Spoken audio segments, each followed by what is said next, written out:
সুপ্ৰভাত বন্ধুসকল, আশা কৰোঁ আপোনালোক সকলো ভালে আছে।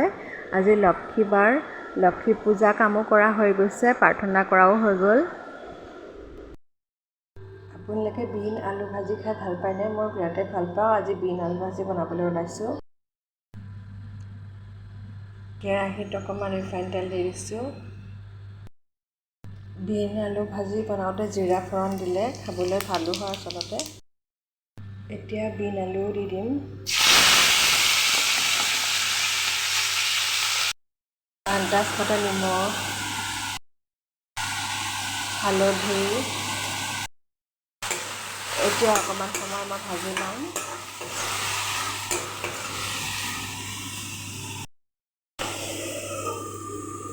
এতিয়া কমপ্লিট জুইত ঢাকন মাৰি দিছোঁ। বিন আলু ভাজি বনাওঁতে মই অকণমানো পানী দিবলগীয়া নহ'ল, কাৰণ মই কমটি জুইতে বনালোঁ আৰু ইমান ধুনীয়াকৈ ভাজিখিনি সিজিলেও ৰঙচুৱাও হৈছে আৰু আচলতে খাবলৈও ভাল হয়। বিন আলু ভাজিৰ লগত খাবলৈ কাৰণে এতিয়া ৰুটিও বনাই আছোঁ। ভাজিৰ লগত যে মোক ৰুটি অকণ লাগেই। সাধাৰণতে ৰুটি বুলি ক'লে ৰুটি ভাজি কম্বিনেশ্যন নহয়নে বাৰু? আপোনালোকে ৰুটি ভাজিৰ লগত খাই ভাল পায় নে চাহৰ লগত খাই ভাল পায় নে কেনেকৈ ভাল পায় মোক কমেণ্টত জনাবলৈ নাপাহৰিব। এতিয়া মই হাজবেণ্ডৰ টিফিনো পেকিং কৰি লৈছোঁ। ৰুটি ভাজিৰ লগতে মই ফ্ৰুটছো দি দিছোঁ। আজি দুপৰীয়া আহাৰত কলপচলা বনাম বুলিয়ে ভাবিছোঁ। কলপচলাখিনি মই আগতীয়াকৈ ধুই পেলাই কাটি থৈ দিছোঁ, সেইকাৰণে অকণমান ক'লা নিচিনা হৈছে। কলপচলাৰ ভাজি নহ'লে অকণমান দাইল দি বনালেও খাই বিৰাটেই ভাল লাগে, খাৰ দি বনালেও ভাল লাগে। এতিয়া মই কেৰাহীত মিঠাতেল অকণমান দি দিছোঁ আৰু সেই অনুসৰি মই মিঠিগুটি দুটামান দি দিছোঁ। সাধাৰণতে মিঠিগুটিৰ গোন্ধটো ভাল ওলায় আৰু সেইকাৰণে চব্জি নহ'লে তৰকাৰীত দি খায়ো ভাল লাগে। এতিয়া মই মিহি মিহিকৈ কাটি লৈছিলোঁ পিঁয়াজ, নহৰু, আদা। এতিয়া মই মিঠাতেলতো দি দিছোঁ। অকণমান সময় মই ভাজি ল'ম, অকণমান ৰঙচুৱাকৈ ভাজিম, তেতিয়া তাৰমানে আচলতে খাবলৈও ভাল লাগে। এতিয়া কলপচলাও দি দিছোঁ। আন্দাজ মতে নিমখ, হালধি। এতিয়া অকণমান সময় মই ভাজি ল'ম।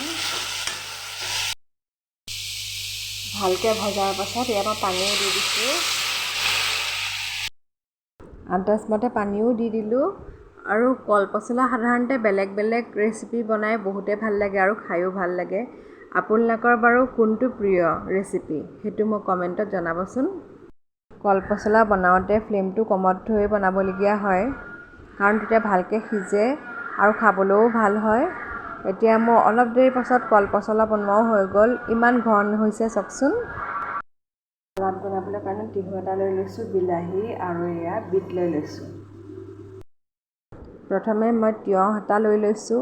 এতিয়া মই মিহি মিহিকৈ কুটি ল'ম। সাধাৰণতে চালাড বেলেগ বেলেগ ধৰণৰ কাট কৰি খাই বিৰাটেই ভাল লাগে আৰু বেলেগ বেলেগ পাচলি লৈ চালাড খাই বিৰাটেই ভাল লাগে। আপোনালোকৰ চালাড প্ৰিয়নে বাৰু? বিলাহীও এতিয়া মই মিহি মিহিকৈ কুটি আছোঁ। সাধাৰণতে বিলাহী অকণমান চালাডত দিলে খায়ো ভাল লাগে। এতিয়া বিটো কাটি আছোঁ। বিট শৰীৰৰ কাৰণে সাংঘাতিক ভাল আৰু বিট অকণমান যদি চালাডত দিয়া হয় একেবাৰে কালাৰফুল হৈ পৰে, সেইকাৰণেও আচলতে দিয়া হয় আৰু খায়ো ভাল লাগে। এতিয়া মই নেমু অকণমান চেপি দিছোঁ। চালাডত নেমু অকণ চেপি দিলে খায়ো ভাল লাগে। আৰু আন্দাজ মতে মই তেলো দি দিছোঁ। মিঠাতেলহে ব্যৱহাৰ কৰিছোঁ পিছে মই। আপোনালোকে মিঠাতেলৰ বাহিৰে বেলেগ তেলো ব্যৱহাৰ কৰিব পাৰে। মই সাধাৰণতে যিকোনো চালাডত মিঠাতেলে ব্যৱহাৰ কৰোঁ। এতিয়া আন্দাজ মতে অকণমান নিমখো দি দিছোঁ। গোটেইখিনি মিক্স হোৱালৈকে মই ভালকৈ গোটেইখিনি মিক্সো কৰি লৈছোঁ। এতিয়া মই চিচা বাচন এটাত চালাডখিনি এনেকৈ কাঢ়িও লৈছোঁ। চালাড বস্তু নহ'লে যিকোনো টেঙা বস্তু চিচা বাচনত থ'লে ভাল বুলি কোৱা শুনিছোঁ, সেইকাৰণে আচলতে চিচা বাচনতে থওঁ আৰু তাৰমানে দেখিবলৈও ভাল লাগে। মোৰ চালাড বনোৱাও হৈ গ'ল। আজি চালাডৰ ৰেচিপিটোনো কেনেকুৱা লাগিলে কমেণ্টত জনাবলৈ নাপাহৰিব। আৰু শেষত মই পুদিনা পাত এটাও দি দিছোঁ গাৰ্নিচিঙৰ কাৰণে। আপোনালোকে ধনিয়াও দিব পাৰে। ভাতৰ লগত মাছ ফ্ৰাই খাই বিৰাটেই ভাল লাগে। মই মাছখিনি পৰিষ্কাৰকৈ ধুই নিমখ আৰু হালধি এতিয়া সানি লৈছোঁ।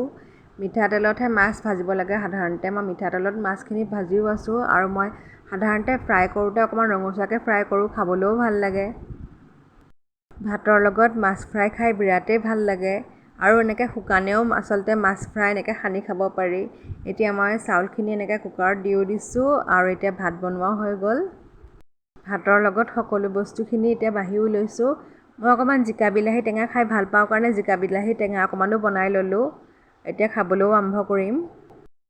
এতিয়া আবেলি 4টা বাজিছে। আজি 4টা বজালৈকে ৰ'দেই, ইমান কাঢ়া ৰ'দ। সেইকাৰণে ভাবিলোঁ যোৱাকালি বৰষুণ, আজি আকৌ ৰ'দ। ভাবিলোঁ মই বোলো আজি লাচিয়ে খাওঁ। সেইকাৰণে মই গৰমৰ পতাপত এতিয়া আমুল লাচিও খাই লৈছোঁ। আমুল লাচি খাই যে বিৰাটেই ভাল লাগে। ৰাতি আহাৰৰ কাৰণে আজি অ'টছ বনাওঁ বুলি ভাবিলোঁ। গাখীৰ আৰু অ'টছ এনেকৈ লৈ ল'লোঁ। এতিয়া মই অকণমান সময় পগাই ল'ম। অ'টছ বনাওঁতে বেছি সময় নালাগে। এতিয়া মোৰ অ'টছ বনোৱাও হৈ গ'ল। আৰু মই শেষত গুড় দি দিলোঁ। গুড় দিয়াৰ পাছত যে খাবলৈ বিৰাটেই ভাল হয়। অ'টছ বনোৱাৰ পাছত মই শেষত ঘিউ দি দিছোঁ। আপোনালোকৰ যদি মোৰ ভিডিঅ'ছবোৰ ভাল লাগিছে তেতিয়াহ'লে ছাবস্ক্ৰাইব কৰি দিব। আজিলৈ আহিছোঁ।